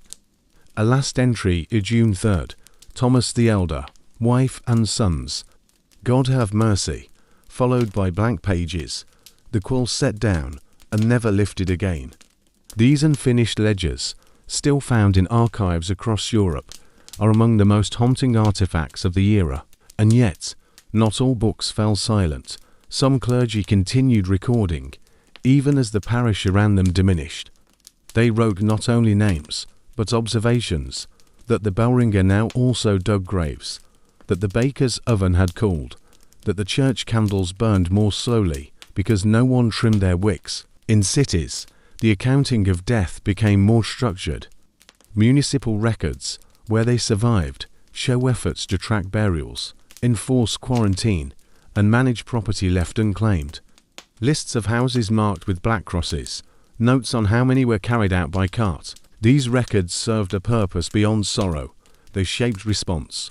They informed policy. And, centuries later, they offer us the most immediate and unembellished view into what happened. The scribes did not know we would one day read their work. They were not writing for posterity, but for order, for clarity in the midst of disorder. Their hands were steady, even when their hearts must have trembled. And so the parish book, the town register, the abbey's death roll, all these remain. Bound in leather, dusted with age, they are testaments not only to those who died, but to those who kept count. Those who wrote by candlelight while bells rang without pause. Those who insisted, in the quiet act of writing, that each life was seen and would not be forgotten. The Black Death did more than take lives, it disrupted the deeply rooted rituals surrounding death itself.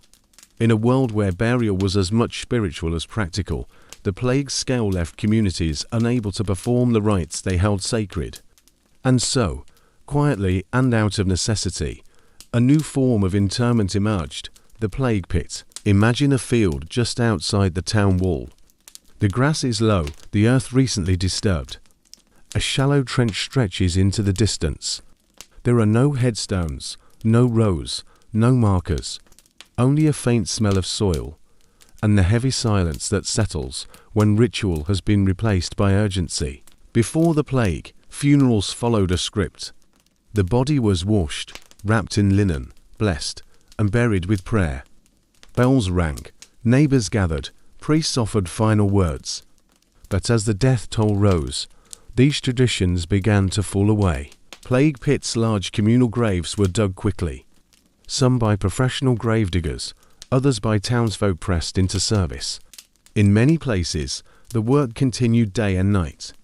Workers moved in silence, faces covered, hands gloved with rags soaked in vinegar. The dead were brought by cart, by hand, or left at designated spots to be collected. Names were rarely recorded. Prayers, if spoken, were brief and whispered. In some cases, crosses were carved into nearby trees or into the soil itself, simple gestures in the absence of formal rites. Accounts from chroniclers describe rows of bodies, sometimes layered with lime to quicken decomposition. Others mention attempts to separate adults from children, families from strangers, though often these intentions gave way to haste. When space filled, new pits were dug, some were covered and reopened days later to receive more. Despite their grim origin, these burial sites were often treated with quiet respect. Communities returned to them later, placing stones or building chapels. In London, the Charterhouse Monastery was founded near such a site. In Venice, plague pits were later enclosed and marked. Not all were forgotten. Today, many of these sites lie beneath parks, gardens, or modern buildings. Their outlines sometimes reappear during construction, long rows of bones uncovered, carefully studied, then reinterred with ceremony.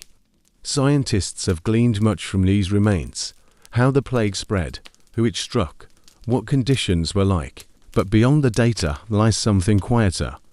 These pits speak of a society overwhelmed, but not without care.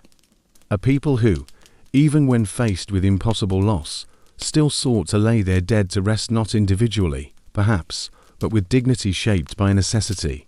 And for those who survived, the memory of the plague pits lingered. Children were told not to play near certain fields. Elders pointed to quiet corners of town where the old ones lay. Memory lived in soil, in silence, in absence. These burial grounds were not places of horror. They were places of sorrow, of endurance, of a last, hurried kindness. While plague crept through village lanes and market squares, the business of rule did not vanish. Kings and queens, dukes and counts, still held power and responsibility. Yet how they exercised it changed. Governance retreated behind walls and into letters. Authority became quieter, more remote, yet more necessary than ever. Imagine a royal scribe at a portable desk in the corner of a drafty hall. The court has moved perhaps from London to Windsor, or from Paris to a countryside manor. Outside, the air is still. Inside, the sound of the quill is steady. Edicts must be written, orders dispatched. The kingdom continues. Royal courts faced the same threat as the rest of society. Proximity invited infection. Servants fell ill. Advisors disappeared. Princes and bishops died. Entire successions were appended in a single season.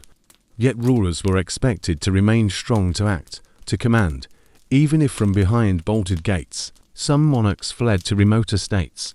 Others stayed within fortified cities, protected by layers of household staff and courtiers. Travel became rare, audiences were limited. But the pulse of governance beat on. Royal councils met in smaller groups. Laws were issued by courier. New measures were introduced, restrictions on gatherings, attempts at quarantine, price controls to combat food scarcity. In some places, burial regulations were established to protect the living from the consequences of haste. The tone of governance shifted. Where once proclamations were filled with grandeur, now they were marked by caution. Language grew softer, more measured. Appeals were made to faith, to unity, to survival. Taxes were delayed or adjusted. Lords were asked to forgive rents. In some regions, local government stepped in where royal presence had waned. The king's authority remained, but its reach grew variable, strong in some areas, almost invisible in others. Yet the symbols of monarchy endured. Royal seals were still pressed into wax. Standards still hung above court tents. Coins still bore familiar faces. In a world where nearly everything had changed, these emblems offered continuity. Not all decisions were graceful. Some monarchs struggled to manage dissent. Others grew paranoid. Accusations of neglect or abandonment were whispered in cities where the crown was absent. In rare cases, courts enacted harsh penalties on those seen as defying order, meant as deterrence, but remembered as overreach. Even so, rulers were not idle. Many supported hospitals, encouraged prayer, or commissioned chronicles to preserve memory. Queens organized food relief. Princes offered safe refuge to clergy. Behind the caution was a genuine concern for the realm. The royal court became not a center of ceremony, but a nucleus of endurance. The songs faded, the feasts were cancelled, but decisions still flowed in comparchment, wax on scroll, messengers on weary horses. In the years that followed, some monarchies emerged stronger, their people grateful for any semblance of order.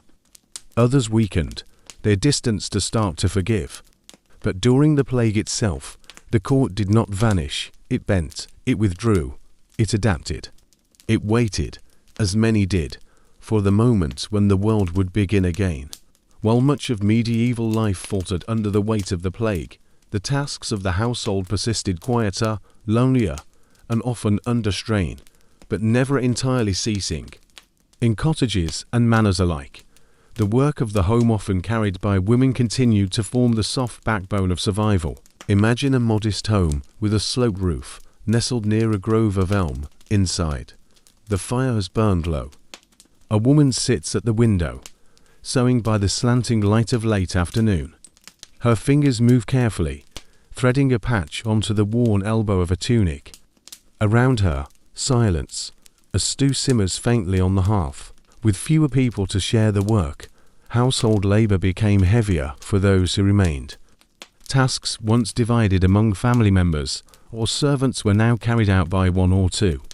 The rhythms of sweeping, mending, cooking, and washing continued, but more slowly, with moments of stillness between each chore. Clothing was repaired again and again. New garments were rare, but older ones were carefully maintained, linens rewoven, seams restitched, buttons salvaged from garments no longer worn. Children wore hand-me-downs patched into new shapes. Blankets were reinforced with layers of worn fabric, stitched with quiet resolve. Cooking adapted to scarcity. Stews grew thinner, stretched with barley or wild greens. If a household had a small store of dried peas or salted fish, it was carefully rationed. Herbs were gathered from garden edges: sage, thyme, parsley, used not just for flavor, but for their soothing properties. Bread, when made, was often darker, denser, and baked in shared ovens used in rotation to limit contact. Water had to be drawn, even if the well was farther than before. Ashes had to be cleared from the hearth. Floors were swept with bundled twigs, and doorsteps scrubbed with vinegar or brine. These small acts became rituals of order in a world where structure had begun to fray. Children, if present, were kept close. They learned through observation how to thread a needle, when to turn a loaf, which herbs to dry for tea. Education now passed hand to hand, eye to eye, quietly, patiently. In wealthier homes, the same tasks unfolded with more resources, but similar solemnity. Servants might now tend to hearts instead of one. A mistress might spin thread for hours beside the window, half listening for distant voices. The embroidery once done for leisure now carried the rhythm of distraction. Washing was both practical and symbolic. Linens were soaked in boiling water, then scrubbed on wooden boards. Vinegar was added to rinses. Sunlight, when available, was trusted to purify. Garments were hung on hedges or stretched on racks in small gardens. Cleanliness, though never guaranteed to prevent illness, became a visible form of effort, and in the quiet moments between chores, there was often reflection. Sitting at a loom, folding cloth, watching the bubbles rise in a pot. These were the spaces where grief and hope quietly met, where the world beyond the threshold paused, and the rhythm of hands and breath took over. Household work during the Black Death was not a grand narrative. It was the steady unfolding of necessity, small repetitions that kept the world stitched together. One hem, one loaf, one quiet task at a time. Centuries after the Black Death first swept across Europe, its path remains faintly visible not only in chronicles and letters, but in the quiet evidence left behind in the land itself. Archaeologists and historians have pieced together the journey of the plague through pollen samples, altered burial patterns, and even layers of soot and clay. The story emerges not in drama, but in sediment and silence. Imagine a field on the edge of a once bustling medieval town. The land rolls gently. Sheep now graze where homes once stood.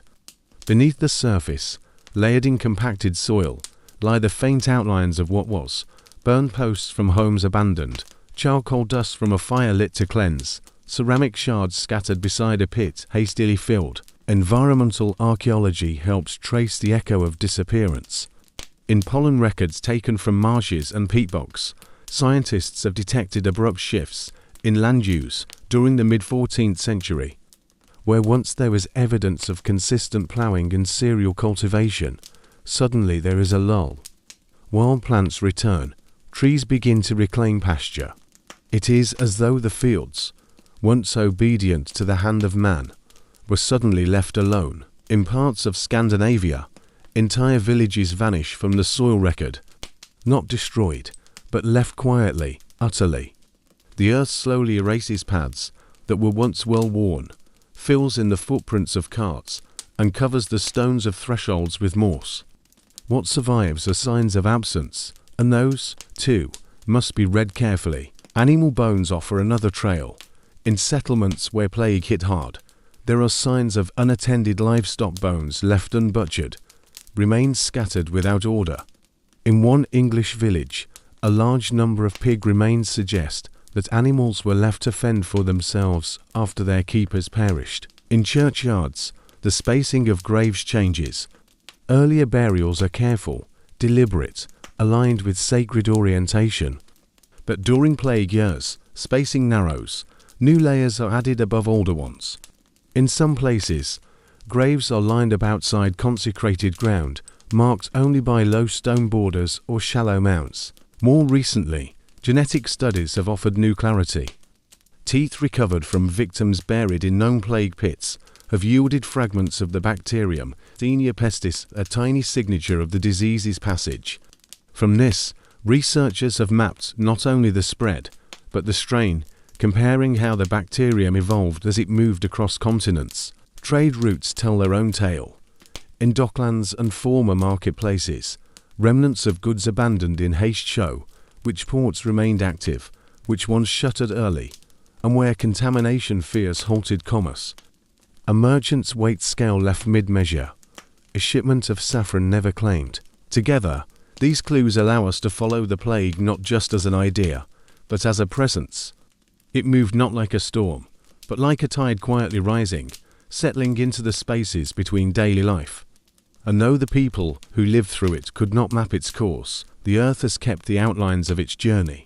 The Black Death spread not only through ships and fleas, but through silence, through the slowing of footsteps, the shuttering of doors, the turning of tilled land back to forest. In the quiet layers beneath our feet, its passage remains, softened by time, but never quite erased. In the margins of medieval life quiet, enclosed, and often overlooked, there existed communities of women who lived apart from the world, bound by prayer, work, and silence. These were the convents and priories, homes to cloistered nuns who, though removed from daily society, were not spared from its upheaval.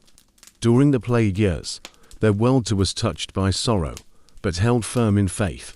Imagine a convent on the outskirts of a small French town. Stone walls surround a garden filled with herbs and rose hips. A bell hangs from a modest tower, its chime low and hollow in the morning mist. Inside the cloister, the footsteps of the sisters echo softly along the stone walkways. Nuns lived by a rule, often the rule of St. Benedict or St. Clare. Their days were structured, matins before dawn, lauds as the sun rose, then prayer, work, study, and rest in sacred sequence. Silence was common. Speech, when used, was purposeful and measured.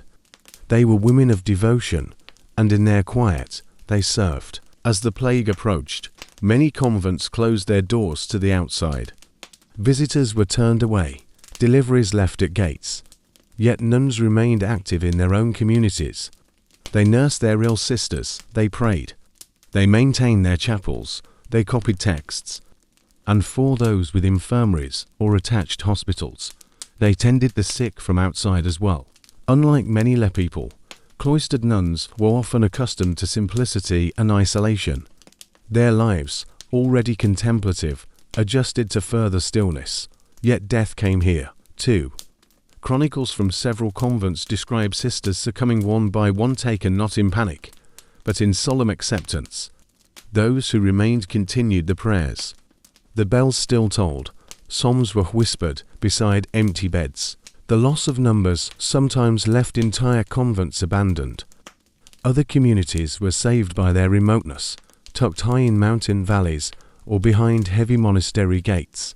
Those that survived often took in orphans or women displaced by the collapse of urban life, reshaping their purpose. In richer convents, the sisters preserved knowledge.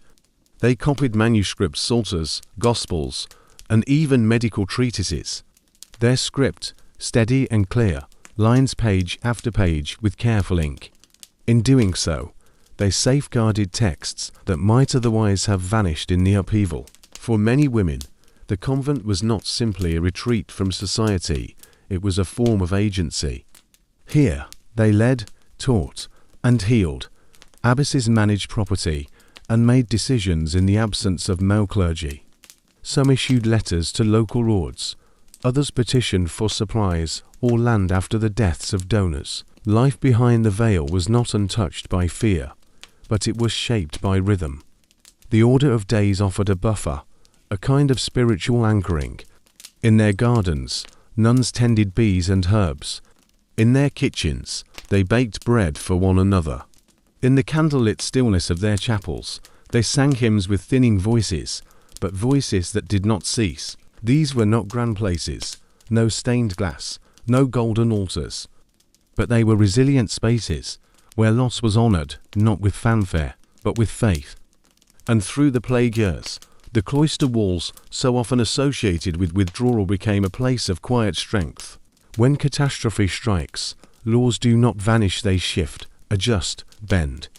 And in the wake of the Black Death, legal systems across Europe quietly transformed, not through revolution, but through necessity. The documents they left behind, contracts, wills, ordinances, form a soft paper trail of adaptation, marked by ink and loss. Imagine a notary seated at a wooden table in a half-empty city hall. The shutters are open, but the streets beyond are silent. On the table lie scrolls and ledgers, their edges worn. A client sits across from him, a widow, perhaps, or a merchant's son, ready to record what must be preserved: names, property, intentions. The sudden and widespread mortality disrupted inheritance across the social spectrum. Landowners died without heirs, peasant holdings passed quickly or vanished entirely. The need for legal clarity intensified, and with it came a wave of hurried documentation. Wills were written in greater numbers than ever before. Some were detailed, listing tools, clothing, debts, and livestock. Others were brief, noting only that all was to be left to a surviving relative. Many included gifts to the church, requests for prayers, and still others contained strange additions, ... and let the sheep be sold, that candles may be burned for the souls of the town. In towns, city councils issued ordinances to maintain order. These included burial guidelines, regulations for markets, and restrictions on travel. Some towns even attempted to standardize plague responses, limiting gatherings, closing bathhouses, or restricting the movement of known contacts. Labor laws began to shift, subtly at first. With fewer workers, wages began to rise. Landowners and municipal leaders resisted, issuing price controls and wage caps. One of the most well-known examples comes from England, the Ordinance of Labourers 1349, followed by the Statute of Labourers 1351. These laws attempted to freeze wages and bind workers to their employers, but enforcement was inconsistent. The law was written, the people moved anyway. Marriage contracts, too, were affected. With life expectancy abruptly altered, dowries were negotiated differently, widows remarried more quickly. The law became a space where grief and pragmatism met, where new unions were forged not in romance, but in survival. In courts, backlogs grew. Cases were delayed or dismissed due to absence. Judges fell ill. Witnesses could not be found. But the scribes continued their work. They wrote the proceedings, issued decisions, and filed away records, knowing that even in uncertainty, precedent mattered. Some of the most poignant legal documents are letters of guardianship. With many parents lost, local councils or church authorities assigned caretakers to orphans. These records are simple: a name, an age, a custodian. Sometimes a line of property noted, a field, a goat, a set of tools. Orphan, just a note, to be cared for in the home of Agnes, widow of Henry. Lawyers, notaries, scribes, these were not figures of drama, but they left behind the scaffolding that allowed society to bend without breaking. Their quiet labor underpinned recovery, and so, scattered in dusty archives across Europe, these documents remain. Paper and parchment, wax seals and signatures, not grand pronouncements, but gentle echoes. The sound of a world reordering itself, one clause at a time. Even in times of deep uncertainty, the upper classes of medieval Europe continued certain traditions, among them the ritual of the feast. But as the plague crept into cities and countrysides, even these lavish displays of wealth and welcome began to shift. The tone grew subdued. The tables, though still set, were less crowded. and the clink of goblets echoed a little louder in the silence. Imagine a great hall lit by tall, flickering candles. Tapestries hang heavy against the chill. A table stretches the length of the room, lined with silver and pewter dishes, though fewer than in earlier seasons. The scent of roasted meat, herbs, and wine fills the air, but the voices are hushed. Servants move with care. Musicians play soft airs instead of festive dances. Banquets served many purposes: displays of status, celebrations of alliances, religious observances, or simply a lord's obligation to host those under his protection. But during plague years, many of these gatherings were altered, smaller, quieter. Some were cancelled entirely.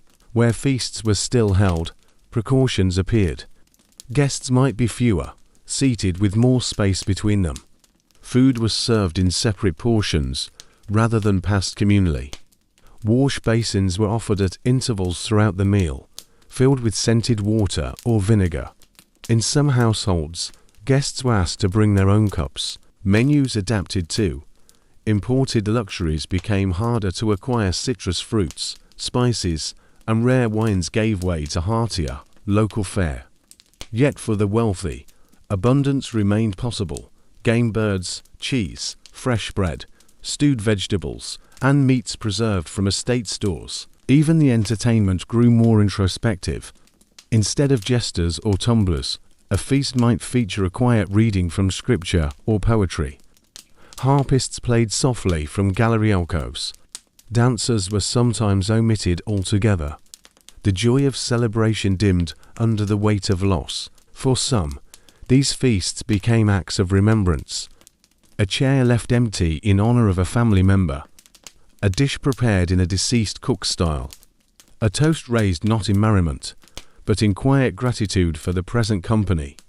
The rituals endured, but they became gentler, marked by reflection. In cloisters and castles alike, hospitality remained a virtue. Travelers were sometimes received and fed, though at a distance. Alms were left out by kitchen doors, leftover food distributed carefully. The social obligation to feed the stranger did not entirely disappear, it simply adapted.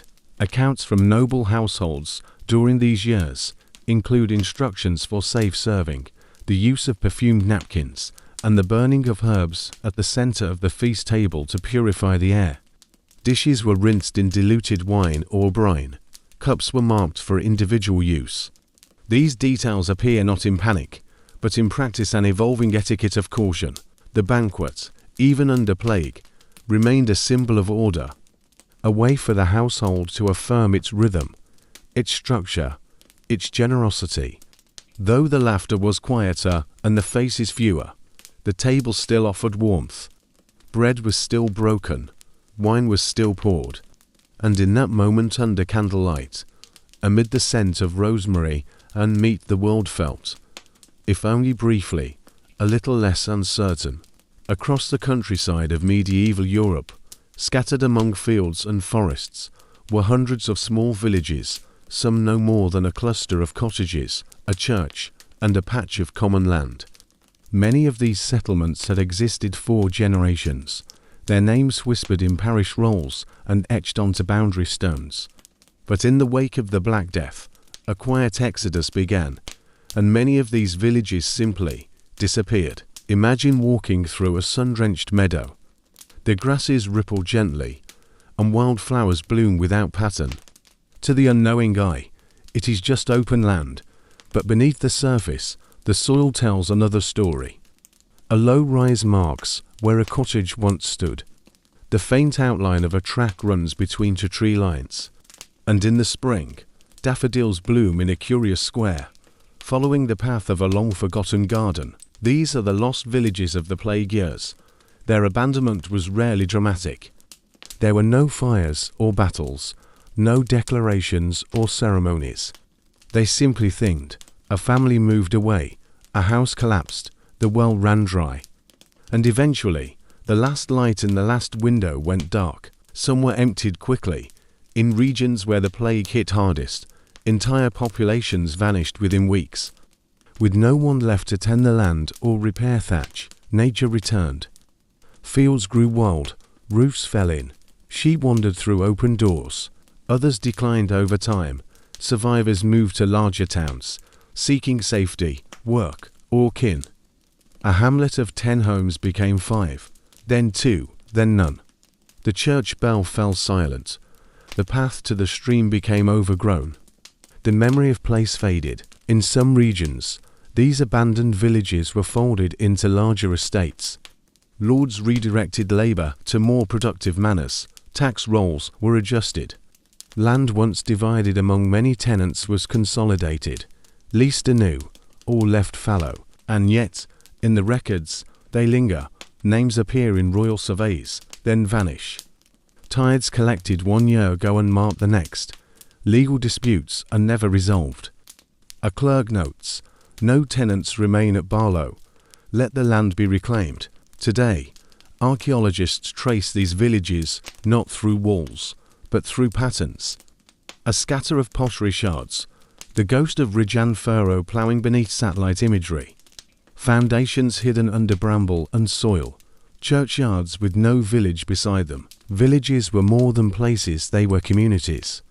Webs of kinship, of custom, of shared labor. Their loss was not just physical. It changed how people moved, how they worked, how they belonged. The social fabric loosened, reshaped around absence. Some names survive in local law. The Hollow, people might say, or Dead Town Wood. Children play among the trees without knowing why the ground feels oddly flat, or why a single yew tree grows where no cemetery is marked. In the stillness of these vanished villages, there is no tragedy etched in stone. Only the sound of wind through grass, and the quiet knowledge that once people lived here. They tended fires, they raised roofs, they buried their dead with care. And when they were gone, the land closed gently over their footsteps, not in cruelty, but in time. In the shadows of official medicine, beyond the treatises of university-trained doctors and the prescriptions of cathedral-educated clerics, there thrived another world of healing. A quieter world, passed from hand to hand, voice to voice. It was the domain of midwives, herbalists, wise women, and village healers. During the plague, these figures became central because they had cures, but because they remained. Imagine a small cottage at the edge of a village. Its garden grows in organized wildness, rows of sage, lavender, wormwood, garlic, and rue. Bundles of herbs hang drying in the kitchen. A mortar and pestle sit on the table beside beeswax, honey, and a small knife. A woman, older and steady-handed, tends to a pot over the fire. These healers did not claim to understand the plague, but they knew how to soothe a cough, reduce a fever, ease a child into sleep. They brewed teas and poultices.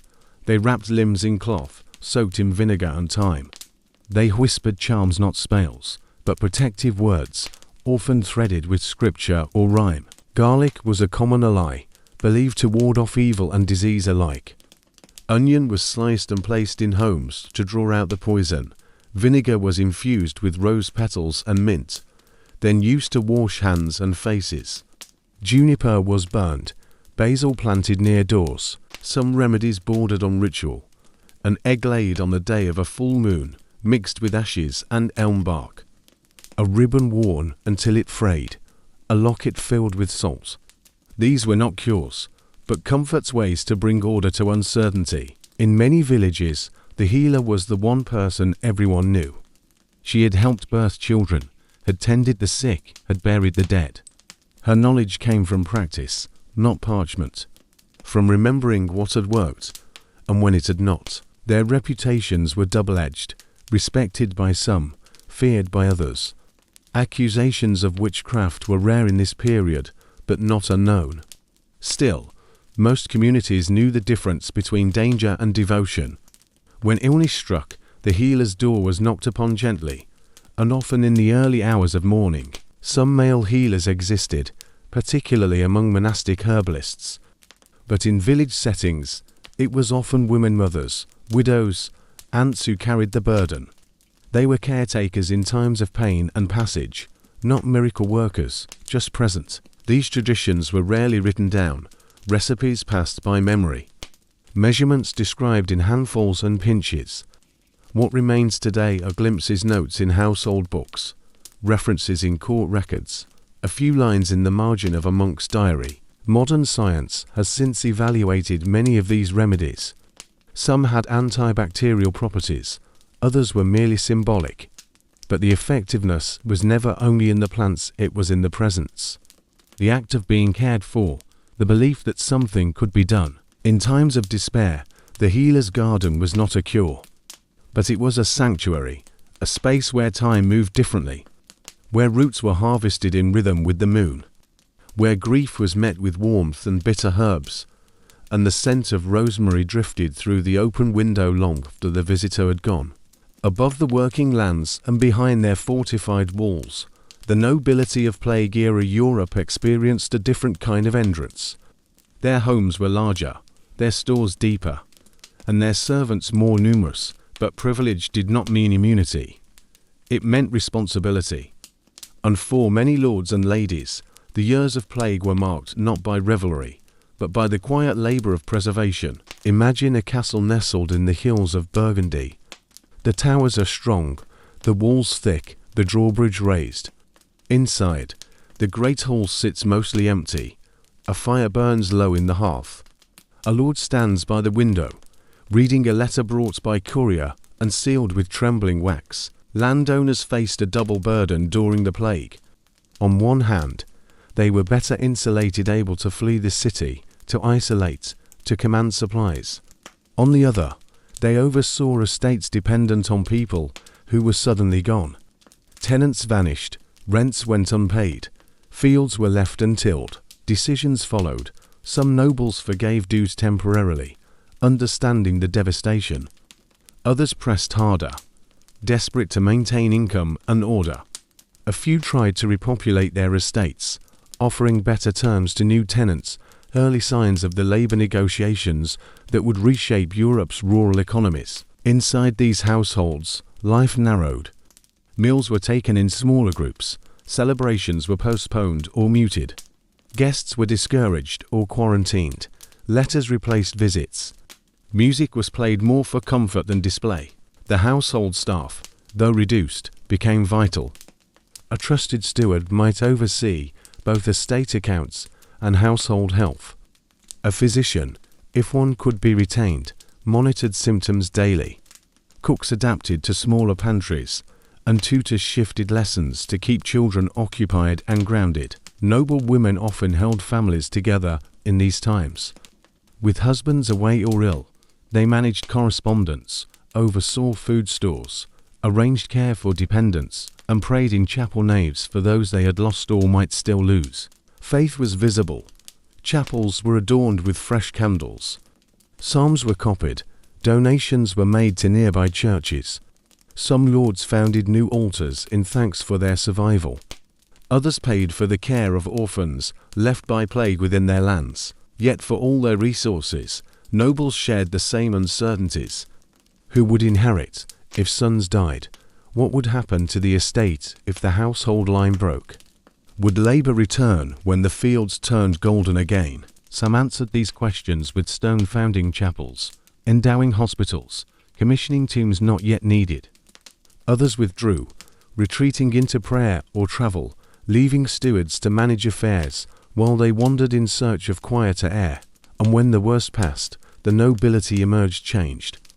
Power had not left them, but it had shifted. The lines between classes had blurred in strange ways. Wealth still mattered, but so did flexibility.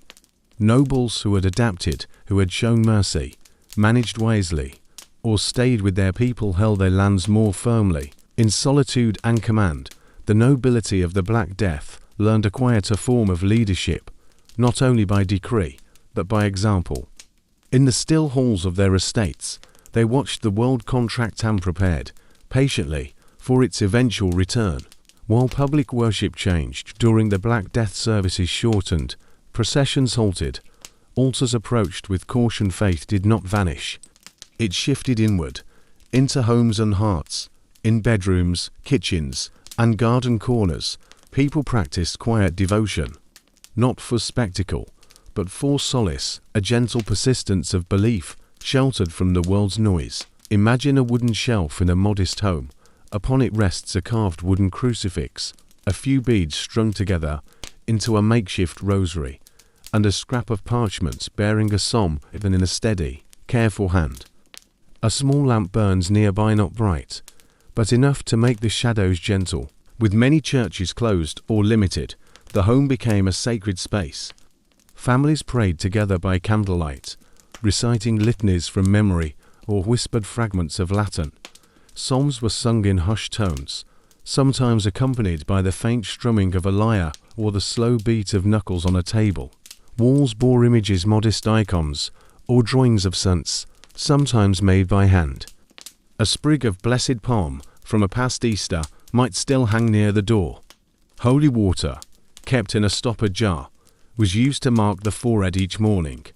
These rituals were not elaborate, they were deliberate. Devotional books, if a family possessed one, were prized. The Book of Hours, often richly illustrated, guided daily prayer.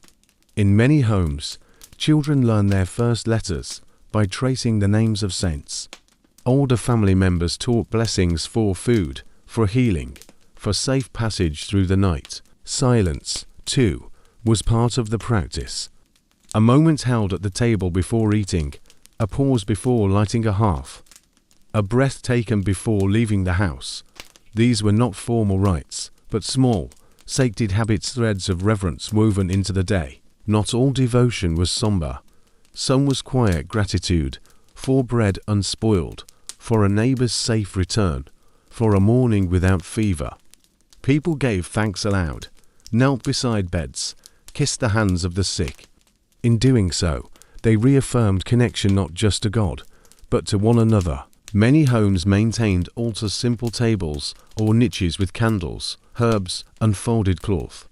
Some were decorated with dried flowers or bits of colored glass.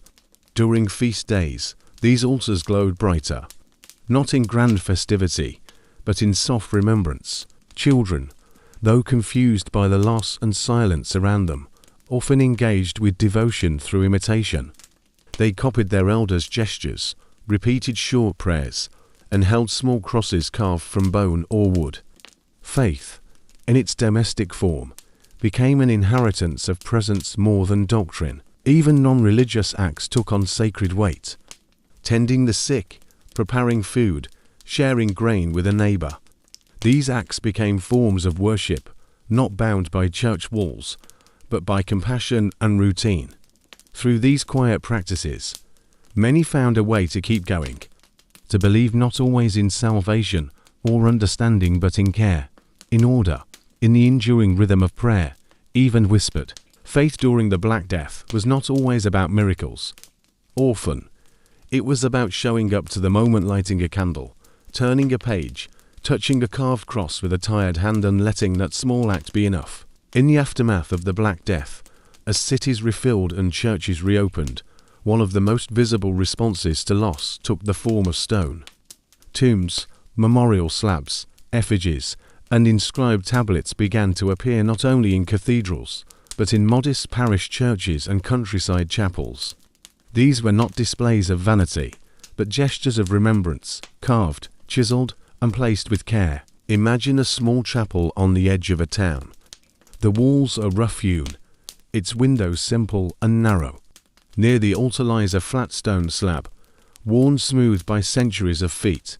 Etched into its face is the name of a woman, a date, and a line from Scripture. Just beside it, a small figure is carved in repose, hands folded, eyes closed, robes falling in soft stone folds. These tombs were both personal and communal. They honored the departed, but also anchored the living. In a world where death had been fast, chaotic, and unceremonious, the making of a tomb brought structure, a shape to memory, a physical place to visit, to clean, to light a candle beside. Not all could afford such markers, but even the simplest households sought ways to remember. Wooden crosses were placed at graves, names were written into books. Pieces of cloth embroidered with initials were kept in prayer chests. For those who had lost many, these mementos became private relics, treasured not for wealth, but for what they meant. The style of tombs changed during this period. Effigies grew more lifelike, faces softened. Inscriptions often mentioned the plague, either directly or obliquely. Some included phrases like claimed in the time of pestilence or departed in the year of great mourning. Others simply named the loved one and asked for prayer. Pray for the soul of Thomas, who was kind. Tombs also appeared in unexpected places.